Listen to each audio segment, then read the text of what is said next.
ಪಾದ ಪೂಜೆಯನ್ನ ಗೈದಿದ್ದೇನೆ, ಪುಷ್ಪವನ್ನ ಹಾಕಿದ್ದೇನೆ, ತೀರ್ಥ ಎಂಬುದಾಗಿ ಸೇವಿಸಿಕೊಂಡಿದ್ದೇನೆ. ಆದರೆ ಸ್ವಾಮಿ ಒಂದು ಹೇಳುವುದಾ, ಏನು ಗಂಡು ಮಕ್ಕಳಿಗೆ ತೀರ್ಥ ಬೇಕು ಅಂತ ಹೇಳಿದ್ರೆ ಹುಡುಕಿಕೊಂಡು ಹೋಗ್ತಾರೆ.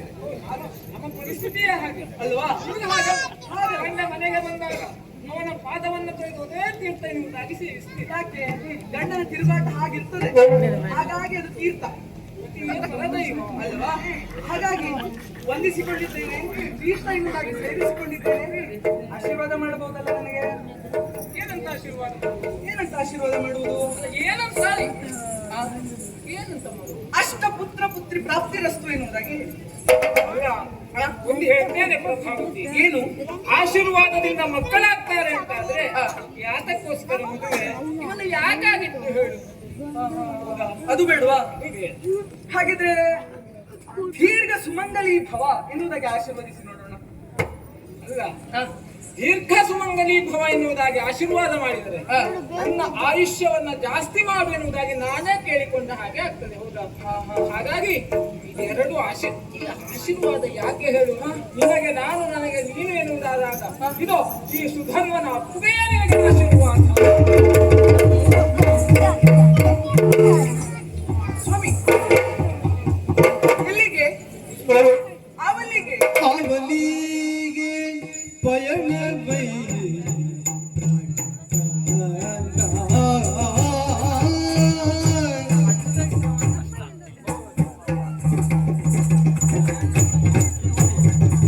ಅವಲಿಗೆ ಪಯಣವಯ್ಯ, ಅವಲಿಗೆ ಪಯಣವಯ್ಯ ಪ್ರಾಣಕಾಂತ.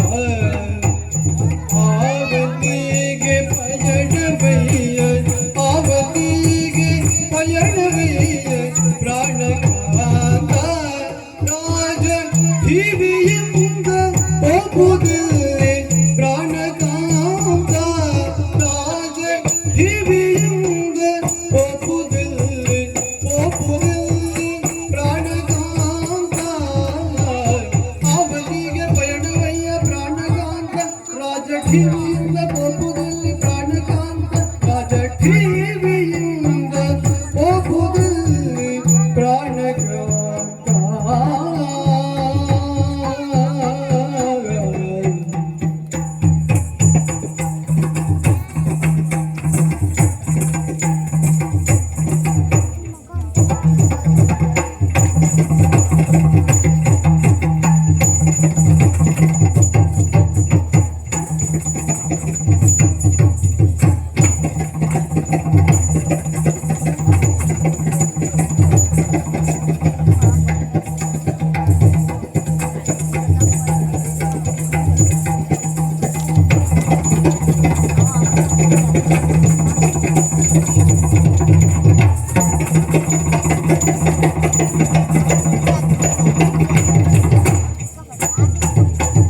ಠಿವಿಯಿಂದ ಹೋಗುವುದಿಲ್ಲೇ ಪ್ರಾಣಕಾಂತ,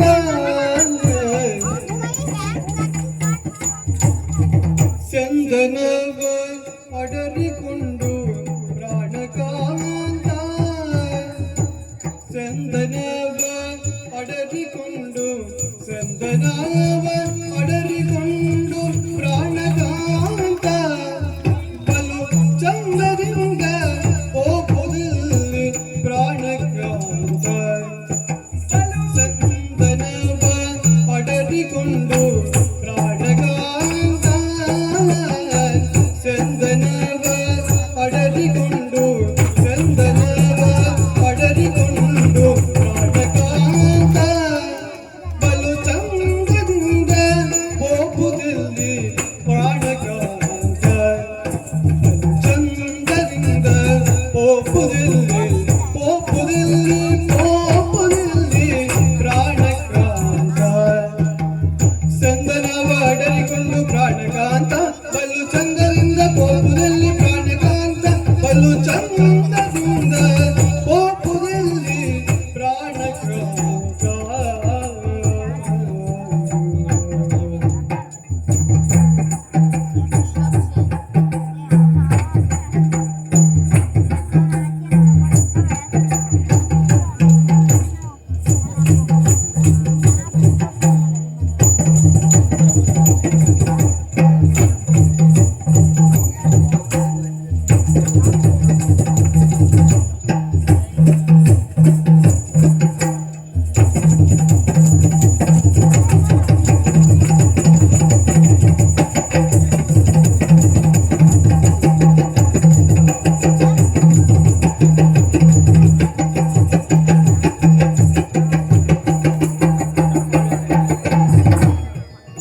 ಪ್ರಾಣಕಾಂತ ಮನದಿ ಸಂದೇಹಗೊಳ್ಳದೆ ನೀವು ಪ್ರಾಣಕಾಂತ ಮನದಿ ಸಂದೇಹಗೊಳ್ಳದೆ ನೀವು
ಇಷ್ಟು ದಿನ ನೀವು ಹೆಂಡತಿ ಮನೆಗೆ ಬಂದಿದ್ದೀರಿ, ಹೌದಾ?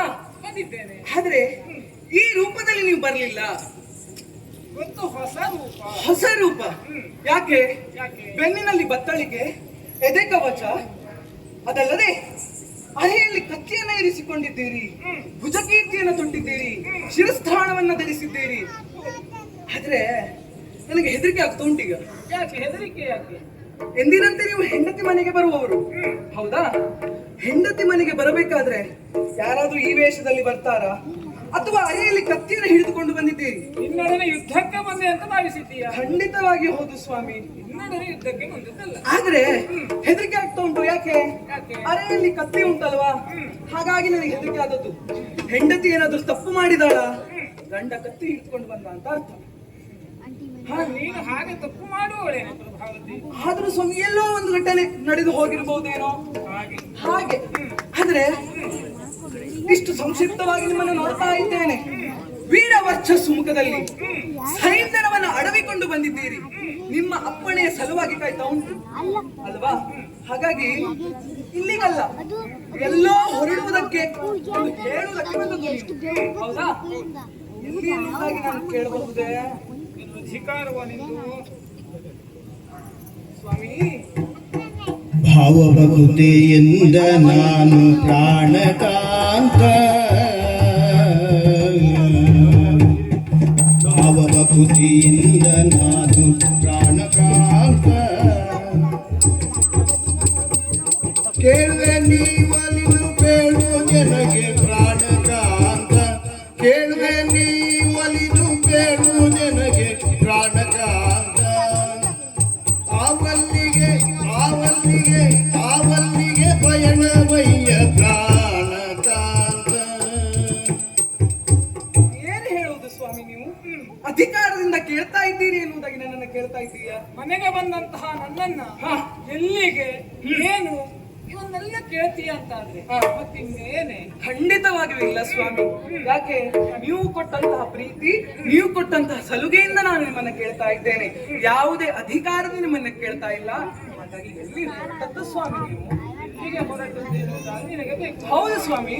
ನಳಿನಾಕ್ಷಿ, ನಳಿನಾಕ್ಷಿ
ಪ್ರಭಾವತಿ.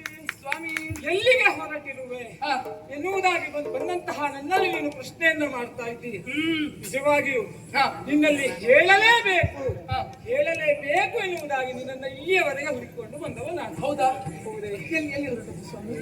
ಪ್ರಭಾವತಿ ಸ್ವಾಮಿ, ನಿನ್ನ ಈ ತೂಲ ಎನ್ನುವಂಥದ್ದು ನಾನು ಎಲ್ಲಿಗೆ ಹೋಗಬೇಕು ಹೋಗುತ್ತೇನೆ ಎನ್ನುವಂತಹ ವಿಷಯದ ತಿಳುವಳಿಕೆಗೋಸ್ಕರ ನಿನ್ನ ತವಕ ಎನ್ನುವಂಥದ್ದು ಬಹಳ ಆಶ್ಚರ್ಯ ಅಲ್ವಾ? ಯಾಕೆ ಇಲ್ಲಿಯವರೆಗೆ ನೀನು ನನ್ನನ್ನು ನೋಡಿದವಳಲ್ಲವೇನೆ? ಎಂದಿಯೂ ಹೀಗೆ ಬಂದವ ನಾನಲ್ಲ. ಹಾಗೆ ಒಂದು ವ್ಯಕ್ತಿಯ ದಿನಚರಿಯಲ್ಲಿ ವ್ಯತ್ಯಾಸ ಆಯಿತು ಅಂತಾದ್ರೆ ಪ್ರಶ್ನೆ ಮೂಡುವುದು ಸಹಜ ಅಲ್ವಾ? ನೀನು ಕೇಳಿದ್ದು ತಪ್ಪಾಗಿ ಭಾವಿಸಲು ಇಲ್ಲ, ಮತ್ತೆ ತಪ್ಪಾಗಿ ತಿಳಿಯಲು ಬೇಡ. ಏನೋ ವಿನೋದಕ್ಕಾಗಿ ನಿನ್ನಲ್ಲಿ ಹೇಳಿದ್ದು. ಸರಿ ಸ್ವಾಮಿ. ಹಾಗೆ ನಿನಗೆ ಈ ವರ್ತಮಾನದಲ್ಲಿ ಈ ಚಂಪಕಾ ನಾಡಿನಲ್ಲಿ ಆಗು ಹೋಗಿರುವ ವಿದ್ಯಮಾನಗಳೆಲ್ಲವೂ ನೆನಪಿದೆಯಲ್ಲ? ಡಂಗೂರವನ್ನ ಸಾರಿಸಿದ್ದಾರೆ ನಮ್ಮ ತಂದೆಯವರು. ಯುದ್ಧ, ಎಲ್ಲರೂ ಯುದ್ಧವನ್ನ ಹಬ್ಬದೋಪಾದಿಯಲ್ಲಿ ಆಚರಿಸಬೇಕು ಎನ್ನುವುದಾಗಿ. ಹಾಗಾಗಿ ನಾಳೆ ನಡೆಯುವ ಯುದ್ಧಕ್ಕೆ ನನ್ನನ್ನೇ ಸೇನಾ ಧಾತಾರನಾಗಿ ನನ್ನನ್ನು ನೇಮಿಸಲ್ಪಟ್ಟಿದ್ದಾರೆ. ಹಾಗಾಗಿ ಯುದ್ಧಕ್ಕೆ ಸಿದ್ಧನಾಗಿ ಈ ರೀತಿಯಾದಂತಹ ವಿಶೇಷವಾದ ವಸನಗಳನ್ನ ತೊಟ್ಟು ಯುದ್ಧಕ್ಕೆ ಹೇಗಿರಬೇಕು ಹಾಗೆ ಸಿದ್ಧನಾಗಿ ಅವರಿಗೆ ಬಂದವ. ಸರಿ ಸ್ವಾಮಿ, ಯುದ್ಧಕ್ಕೆ ಹೋಗುತ್ತೀರಿ, ರಣಕ್ಷೇತ್ರಕ್ಕೆ ಹೋಗುತ್ತೀರಿ, ಅಲ್ಲಿ ನಿಮ್ಮ ಎದುರಾಳಿ ಯಾರು ಎನ್ನುವುದಾಗಿ ಬೇಡವಾ? ಕೇಳಿದ್ದೀಯಲ್ಲ ಏನು? ರಥೇಯ ಪೃಥ್ವಿನಂದನ ಪಾರ್ಥ. ಶಿವ ಶಿವ ಶಿವ ಶಿವ ಬಳವಳಿಸ ಪೇಟ ಮನದೇ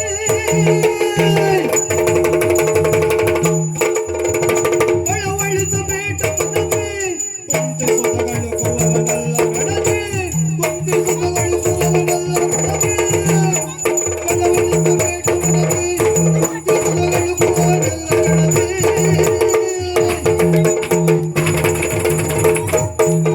ಪ್ರಭಾವತಿ, ಇಷ್ಟು ಕಳವಳಗೊಳ್ಳುವುದು ಬೇಡ. ಮತ್ತೆ ಯಾಕೆ ಆ ಮೂರು ಲೋಕದ ಗಂಡು ಪಾರ್ಥನ ಹೆಸರನ್ನ ಹೇಳಿದಾಗ ಎಲ್ಲರೂ ನಡುಗಬೇಕಾದದ್ದೇ.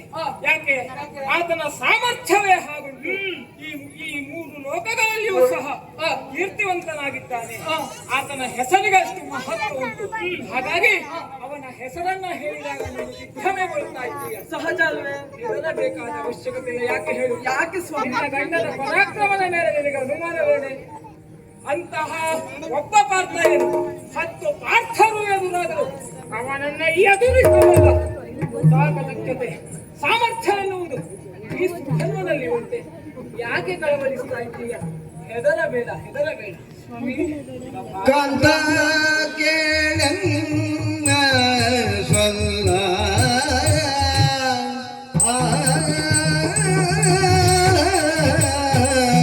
ಕಾಂತ ಕೇಳನ್ನ ಸೊಲ್ಲ ಪಾರ್ಥನನು ಕಂತುಪಿತ ಬಿಡುವನಲ್ಲ ಆ ಪಾರ್ಥನನು ಕಂತುಪಿತ ಬಿಡುವನಲ್ಲ ಕಾಂತ ಕೇಳೆನ್ನ ಸೊಲ್ಲ ಪಾರ್ಥನನು ಕಂತುಪಿತ ಬಿಡುವನಲ್ಲ ಪಾರ್ಥನನು ಕಂತುಪಿತ ಬಿಡುವನಲ್ಲ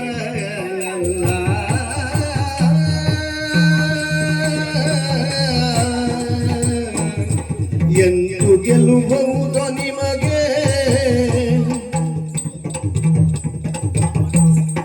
ಎಂದು ಗೆಲ್ಲುವುದು ಎಂದು ಗೆಲ್ಲುವುದು ಎಂದು ಗೆಲ್ಲುವುದು ನಿನಗೆ ಶ್ರೀಕೃಷ್ಣ ಸಂತಸದಿ ಸಾಧ್ಯ ನಮಗೆ ಶ್ರೀಕೃಷ್ಣ ಸಂತಸದಿ ಸಾಧ್ಯ ನಮಗೆ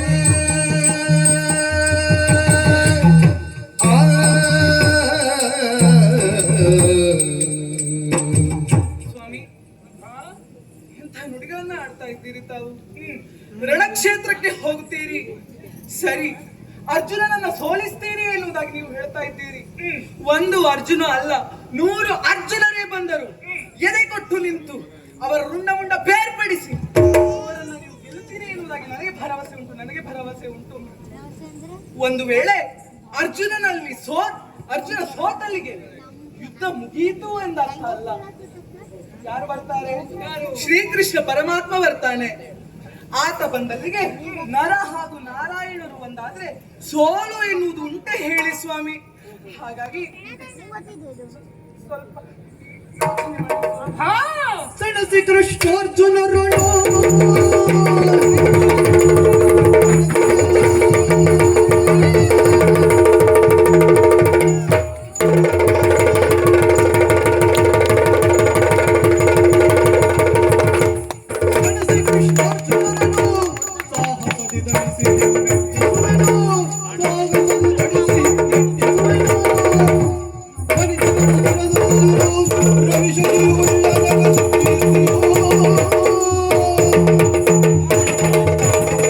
ಸ್ವಲ್ಪ ಯೋಚನೆ ಮಾಡಿ ಸ್ವಾಮಿ ಕೃಷ್ಣ ಬರ್ತಾನೆ ಅಲ್ಲ ನಮ್ಮ ಉದ್ದೇಶವೂ ಅದೇ ಅಲ್ವೇ ಏನು ಸ್ವಾಮಿ ಪಾರ್ಥನನ್ನ ನಾಳೆ ನಡೆಯುವಂತಹ ಹವದಲ್ಲಿ ಧನಗೆ ಮನಿಸ್ತೇನೆ ಆ ಕೃಷ್ಣನನ್ನ ಈ ಚಂಪಕಾ ನಾಡಿನ ಭೂಮಿಗೆ ಕೃಷ್ಣನ ಪದ ಕೊಲವನ್ನ ನಿಲ್ಲುವಂತೆ ಮಾಡ್ತೇನಂತೆ ಹಾಗಾಗಿ ಬಂದಂತಹ ಕೃಷ್ಣ ಅವನ ಸಹಾಯಾರ್ಥಿಯಾಗಿ ಬರ್ತಾನೆ ಅವನೊಡನೆ ಕಾಡೋಕಾಡಿಯಾಗಿ ಎದೆಗ ಎದೆಯನ್ನ ಒತ್ತು ಯುದ್ಧವನ್ನ ಮಾಡ್ತೇನೆ ಮಾಡುವಂತಹ ಯುದ್ಧದಲ್ಲಿ ಜಯವನ್ನ ಗಳಿಸ್ತೇನೆ ಇಲ್ಲದೆ ಹೋದರೆ ಈ ಒಂದು ರಣಕ್ಷೇತ್ರದಲ್ಲಿ ಕೈವಲ್ಯ ಎಂಬ ಪದವಿಯನ್ನು ಪಡೆಯುತ್ತೇನೆ ಇದನ್ನೆಲ್ಲ ಅರಿತ ನಿಜವೋ ಇದನ್ನೆಲ್ಲ ಅರಿತ ನಿಜವೋ ಸುತಹೀನ ಗುಣಿಸುವುದೇ ಕೈವಲ್ಯವೋ ಸುತಹೀನ ಗುಣಿಸುವುದೇ ಕೈವಲ್ಯವೋ ಇದುವೇ ಋತು ಸಮಯವೆನಗೆ ಇದುವೇ ಋತು ಸಮಯವೆನಗೆ ಲಾಲಿ ಬುದುವದ ಗಾಲ ಬೆಳೆ ಮಾರ್ಗಗೆ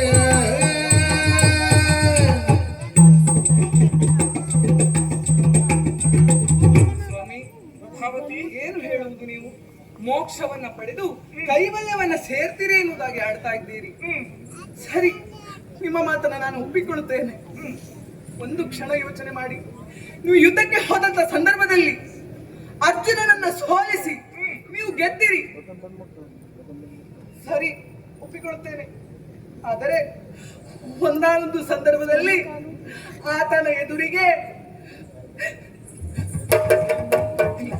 ಇಲ್ಲ ಒಂದು ವೇಳೆ ಮೋಕ್ಷವನ್ನ ಪಡೆದಿದ್ದೀರಿ ಅಂತ ಆದರೆ ಪುತ್ರ ಕೈವಲ್ಯ ಆಗುವುದು ಸತ್ಯವೇ ಯಾಕೆ ಹೇಳ್ತಾ ಇದ್ದೇನೆ ಯಾಕೆ ಮನುಷ್ಯನಿಗೆ ಋಣ 3 ಋಣದಿಂದ ಮುಕ್ತನಾಗಿರಬೇಕಂತೆ ದೇವ ಋಣ ಪಿತ್ತ ಋಣ ಋಷಿ ಋಣ ಈಗಾಗಲೇ ನೀವು ಋಷಿ ಋಣ ಹಾಗೂ ದೇವ ಋಣದಿಂದ ಮುಕ್ತರಾಗಿದ್ದೀರಿ ಇನ್ನುರಿಯುವುದು ಯಾವುದು ಪಿತ್ತ ಋಣ ಇದನ್ನ ನೀವು ಕೈವಲ್ಯ ಪಡೆದುಕೊಂಡು ಹೋಗದೇ ಇದ್ರೆ ಮೋಕ್ಷ ನಿಮಗೆ ಸಿಗುವುದಕ್ಕೆ ಸಾಧ್ಯ ಉಂಟೆ ಹೇಳಿ ಸ್ವಾಮಿ ಇದೋ ಶುಚಿರ್ಭೂತಳಾಗಿದ್ದೇನೆ ಋತುಸ್ನಾತಿಯಾಗಿದ್ದೇನೆ ಒಂದಾನೊಂದು ಸಂದರ್ಭದಲ್ಲಿ ನೀವು ನನ್ನನ್ನು ಈ ಸಂದರ್ಭದಲ್ಲಿ ಕೂಡಿದ್ದೀರಿ ಅಂತ ಆದರೆ ಕೃಷ್ಣನೇ ನಮ್ಮ ಪಾಲಿಗೆ ಮಗುವಾಗಿ ಬರಬಹುದಲ್ಲ.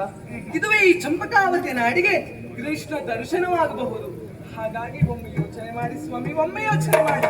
ನಿನ್ನೊಡನೆ ದಿನ ಕಳೆಯೋದು, ನಿನ್ನೊಡನೆ ದಿನ ಕಳೆಯೋದು,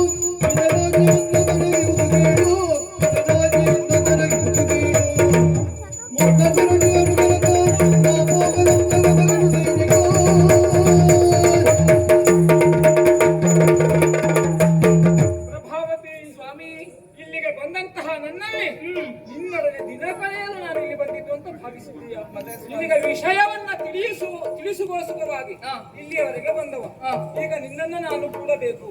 ಅದೇ ಹೇಳಿದೆಯಲ್ಲ, ಪಿತೃ ಋಣ ಎನ್ನುವುದಾಗಿ, ಮಕ್ಕಳಾಗದವನಿಗೆ ಮೋಕ್ಷ ಹೇಗೆ ಎನ್ನುವುದಾಗಿ ಅಲ್ವಾ. ನಾನು ಮುರಿಯುವುದು ಎಲ್ಲಿ ಹೇಳು?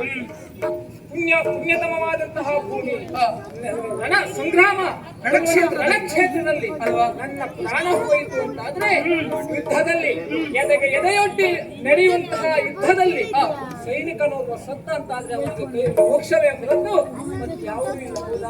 ಹಾಗಾಗಿ ಆ ರಣಕ್ಷೇತ್ರದಲ್ಲಿ ನನ್ನ ಪ್ರಾಣ ಹೋಯಿತು ಅಂತಾದ್ರೆ ನನಗೆ ಮೋಕ್ಷ ಪ್ರಾಪ್ತಿಯಾಗುತ್ತದೆ. ಆ ದೇವರ ದರ್ಶನಗೋಸ್ಕರವಾಗಿ ನನ್ನ ಜೀವನವನ್ನ ಮುಡಿಯಿಟ್ಟೇನಂತೆ. ತಂದೆಯವರ ಆಜ್ಞೆಯನ್ನು ನನ್ನಲ್ಲಿ ಉಂಟು. ಹೌದಾ, ರಣ ಕ್ಷೇತ್ರಕ್ಕೆ ಸೇನೆಯ ದಾತಾರನಾಗಿ ನೇತಾರನಾಗಿ ನನ್ನನ್ನು ಕಳುಹಿಸಿದ್ದಾರೆ ಅಂತಾದ್ರೆ ಪಿತೃ ಋಣವನ್ನು ನಾನು ನೀಡಿಸಬೇಕು. ಹಾಗಾಗಿ ನನ್ನೊಡನೆ ದಿನ ಕಳೆಯಲು ಬಂದಿದ್ದಲ್ಲ, ಬಿಡುತ್ತೇನೆ ಅಂತ ಭಾವಿಸಿದ್ರ ಬಿಡೆನು ಬಿಡೆನು ಈಗ,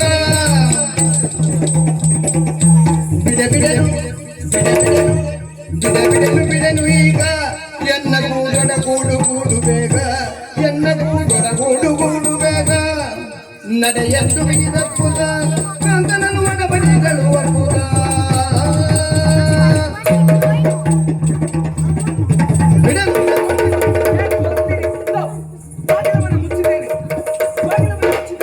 ಹೇಗೆ ಹೋಗುತ್ತೀರಿ? ಹೋಗಿ ನೋಡಿ.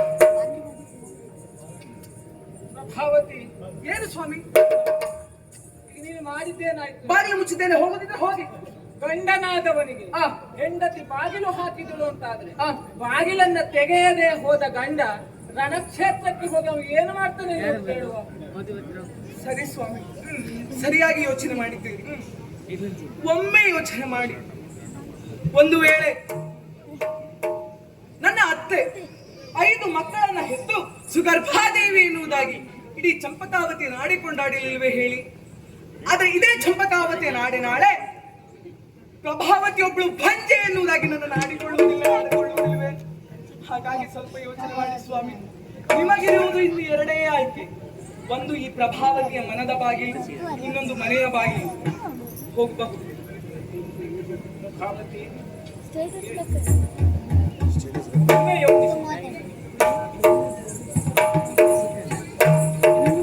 ಸತಿಗೆ ಷೋಡಶದ ಋತು ಸಮಯ, ಸತಿಗೆ ಷೋಡಶದ ಋತು ಸಮಯ, ಏಕಾದಶಿ ವ್ರತ ಮಲಂಘ್ಯ ಶ್ರಾದ್ದ ಇನಿತೊಂದು ದಿನಮೆ ಸಂಗತ ಮಾದೊಡೆಂತು, ಏಕಾದಶಿ ವ್ರತ ಮಲಂಘ್ಯ ಶ್ರಾದ್ದ ಇನಿತೊಂದು ದಿನಮೆ ಸಂಗತ ಮಾದೊಡೆಂತು, ಕರ್ತವ್ಯಮನ ಪೈತ್ರಕದ ಶೇಷಾಂಗಮ್ಮ ಗ್ರಹಣಿಸಿ,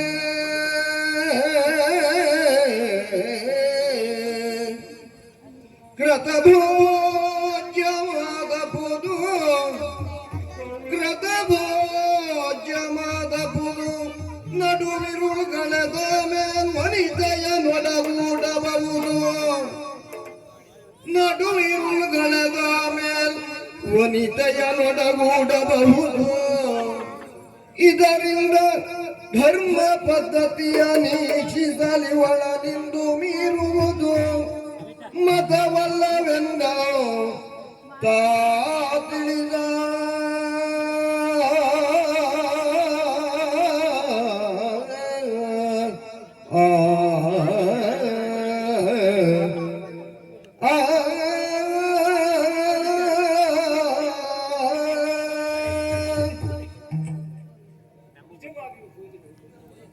ಪ್ರಭಾವತಿ ಧರ್ಮದ ಮಾತನ್ನೇ ಆಡಿದ್ದಾಳೆ. ಋತುಸ್ನಾತ ಪರಿತ್ಯಜ್ಯ ಭ್ರೂಣ ಹತ್ಯಾ ಭವಿಷ್ಯತಿ ಎನ್ನುವುದಾಗಿ ಬಲ್ಲವರು ಆಡಿದ್ದಾರೆ. ಹಾಗಾದ್ರೆ ಋತುಸ್ನಾತಿಯಾದಂತಹ ಪ್ರಭಾವತಿಯನ್ನ ಇಂದು ಧಿಕ್ಕರಿಸಿ ನಾನು ಹೋದೆ ಅಂತಾದ್ರೆ ಭ್ರೂಣ ಹತ್ಯೆ ಎನ್ನುವಂತಹ ಮಹಾಪಾತಕಕ್ಕೆ ನಾನು ಒಳಗಾಗುತ್ತೇನೆ. ಹಾಗಿದ್ದರೆ ಈ ಸಂದರ್ಭದಲ್ಲಿ ಏನು ಮಾಡುವುದು? ಇದಕ್ಕೆಲ್ಲ ಧರ್ಮಶಾಸ್ತ್ರಕಾರರು ಉದಾಹರಣೆ ಇಟ್ಟಿದ್ದಾರೆ. ಒಬ್ಬಾತ ಯಾರು ಏಕಾದಶಿಯ ವ್ರತವನ್ನ ಮಾಡ್ತಾ ಇರ್ತಾನೆ, ಆತನಿಗೆ ಅದೇ ದಿನವೇ ಪಿತೃ ಶ್ರಾದ್ದ ಎನ್ನುವಂಥದ್ದು ಬಂದು ಒದಗಿತ್ತು ಅಂತಾದ್ರೆ ಏನ ಮಾಡಬೇಕು? ಅದಕ್ಕೆಲ್ಲ ಶಾಸ್ತ್ರಕಾರರು ಸರಿಯಾದಂತಹ ಸೂಚನೆಯನ್ನ ಪರಿಮಾರ್ಗವನ್ನ ಸೂಚಿಸಿದ್ದಾರೆ. ಪಿತೃಶ್ರಾದ್ದ ಏಕಾದಶಿ ವ್ರತವನ್ನ ಮಾಡುವವ ಉಪವಾಸ ಇರಬೇಕಾಗ್ತದೆ. ಪಿತೃಶ್ರಾದ್ದವನ್ನ ಮಾಡಬೇಕು ಅಂತಾದ್ರೆ ಮಾಡಿದಂತಹ ಪದಾರ್ಥವನ್ನು ಭುಂಜಿಸಬೇಕಾಗ್ತದೆ. ಹಾಗಾಗಿ ಪಿತೃಶ್ರಾದ್ದಕ್ಕೆ ಮಾಡಿದಂತಹ ಪದಾರ್ಥವನ್ನ ಆಘ್ರಾಣಿಸಿದರೆ ಏಕಾದಶಿ ವ್ರತವೂ ಆಯಿತು, ಪಿತೃಶ್ರಾದ್ದವೂ ಆಯಿತು. ಈಗ ಋತುಸ್ನಾತಿಯಾಗಿ ಬಂದಂತಹ ಹೆಂಡತಿಯನ್ನ ಬಿಡಬೇಕಾಗುತ್ತದೋ ಅದಕ್ಕೂ ಒಂದು ಮಾರ್ಗವನ್ನ ನೀಡಿದ್ದಾರೆ. ಇರುಳು ಕೂಡಿದ ಬಳಿಕ ಇವಳನ್ನ ಕೂಡಬಹುದು ಎನ್ನುವುದಾಗಿ. ಹಾಗಾಗಿ ಧರ್ಮಕ್ಕೆ ಯಾವುದೇ ಚ್ಯುತಿ ಬಾರುವುದಿಲ್ಲ. ಹಾಗಾಗಿ ಇವಳನ್ನ ಕೂಡುವುದೇ ಸಮ್ಮತ ಎನ್ನುವುದಾಗಿ ಭಾವಿಸ್ತೇನಂತೆ. ಪ್ರಭಾವತಿ